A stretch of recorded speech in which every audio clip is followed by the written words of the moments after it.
మరుసటి రోజే ఆయన ప్రజాపాలన దగ్గర ఉన్నటువంటి బిల్డింగ్ లో ఆయన గేట్లు కూలగొట్టే పరిస్థితి మనం చూస్తా ఉన్నాం. గేట్లు కూలగొడితే ప్రజాస్వామ్యం రాదు. ఈ మొత్తం ప్రజల యొక్క సమస్యలు పరిష్కారం చేస్తేనే ప్రజాస్వామ్యం వస్తుందని చెప్పేసి ఈ సందర్భంగా మనం చెప్పదలుచుకున్నాం.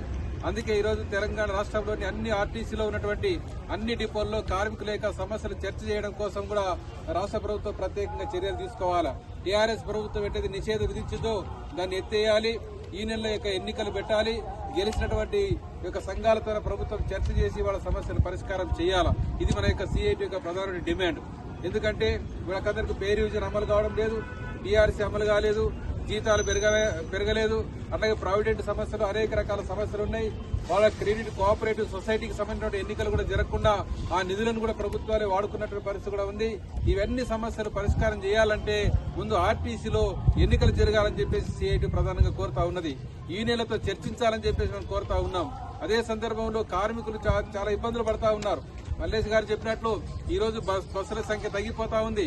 బస్సు ప్రయాణికుల సంఖ్య పెరిగిపోయింది. ఉచిత బస్సు పెట్టిన తర్వాత మహిళల యొక్క సంఖ్య పెరిగింది, ప్రయాణం చేసేటువంటి వాళ్ళ సంఖ్య.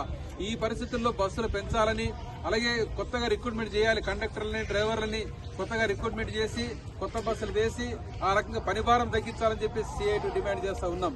అదే అదనపు గంటలు పనిచేస్తా ఉన్నారు.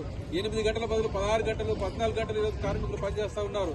కాబట్టి అదనంగా పనిచేసినటువంటి కార్మికులకు ఓవర్ టైం డబుల్ వేతనం కూడా ఇవ్వకుండా వేధిస్తున్న పరిస్థితి ఉంది. అనేక రకాల ఇబ్బందులు పడతా ఉన్నారు. చాలా మంది ఏజ్ బార్ అయిపోయారు, రిటైర్మెంట్ దగ్గరించి ఉన్నారు, అనారోగ్య సమస్యలు ఉన్నాయి, బీపీలు, షుగర్లు, అనేక రకాల ఇబ్బందులు వస్తా ఉన్నాయి, హార్ట్ అటాక్లు వస్తా ఉన్నాయి. చాలా మంది చనిపోతున్న పరిస్థితి కూడా మనం చూస్తా ఉన్నాం. అందుకే ఆర్టీసీ కార్మికుల యొక్క బతుకులు ఇలా చాలా దుర్మార్గంగా ఉన్న పరిస్థితి ఉంది. చాలా అన్యాయంగా, దారుణంగా ఉన్నటువంటి పరిస్థితి మనం చూస్తా ఉన్నాం.